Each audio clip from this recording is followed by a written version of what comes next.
Shrimad park संहिता अध्याय 5वें के 37वें श्लोक में श्री स्वामी अनुभूत देव अनुरागी जी महाराज परमहंस सहज योगेश्वर जी बता रहे हैं। पंचम दिव्यभ्यम नवम कोशेभ्यम विलक्षणम ततम स्वरूपम शीर्षे मूर्धो ज्योतिषम पंथम स्वयंभू संयुक्तम सम। श्री सद्गुरुदेव जी कहते हैं कि स्थूल सूक्ष्म कारण महाकारण केवल आदि पांचों शरीर से अलग तथा 9 कोश अन्न में, प्राण में, मनो में, ज्ञान में, आनंद में, शब्द में, प्रकाश में, आकाश में तथा विज्ञान में आदि से अलग विशेष लक्षणों वाला सिर में अंदर तालु छिद्र मुर्दा में प्रकाशवान मार्ग है।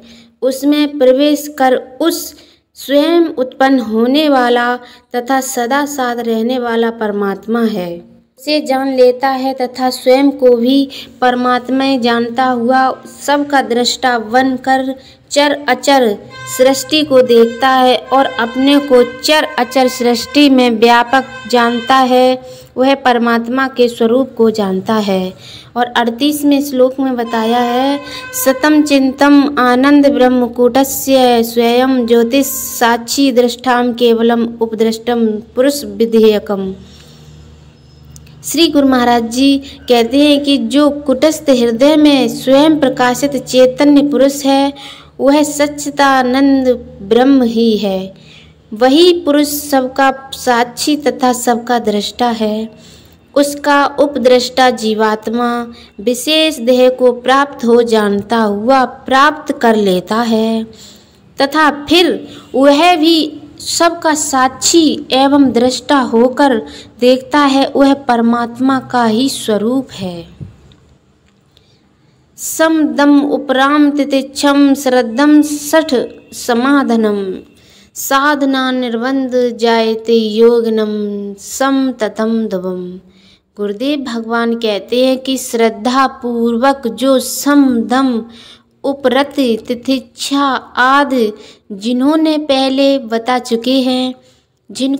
बता चुके हैं उसके साधन को कर अभ्यास द्वारा समाधान कर लेता है। वह निश्चय ही योग के द्वारा उस परमात्मा को प्राप्त कर लेता है तथा उसकी संपूर्ण शाखाओं का समाधान हो जाता है। और 40वें श्लोक में बताया है, प्रिय वाक्यम प्रादेन स्वयंमपि परम संतुष्टम दरिद्रता का वदन्ति मधुरम उद्येत सद्भावनम।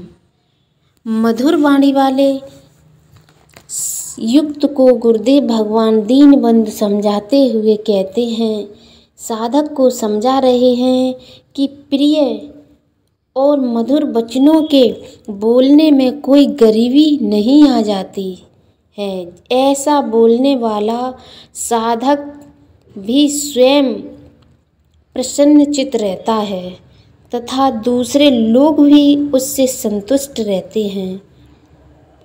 और हृदय में सत विचारों, सद्भाव, अच्छे विचार के उत्पन्न होने में सद्भावना भी बन जाती है। इसीलिए हृदय रूप तराजू से तौलकर प्रिय मधुर वाणी वचनों का उच्चारण करना चाहिए। गुरुदेव भगवान ने मीठी वाणी के बोलने के लिए कहा है। अगर आप किसी से अच्छा बोलोगे तो आपके पास कोई गरीबी नहीं आ जाएगी और किसी से कठोरता बोलोगे तो ना ही तुम्हारे पास धनवान हो जाओगे। इसीलिए कहते हैं गुरुदेव भगवान, हमेशा मीठी वाणी बोलो। श्रद्धा भावम दृढ़ दुर्वम गुरुर्वचनम धार्यते भक्ति ज्ञानम वैराग्य मुक्तिम जीवने च उदच्यते। 41वें श्लोक में और 5वें अध्याय के लास्ट में श्लोक में गुरु महाराज जी ने बताया है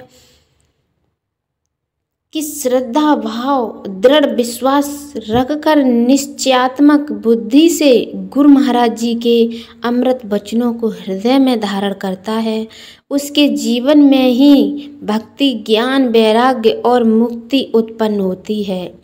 ऐसा पुरुष इस जगत में विशेष दुर्लभ पदार्थों को प्राप्त करता है। अध्याय समाप्त हुआ। अगले अध्याय में फिर मिलेंगे।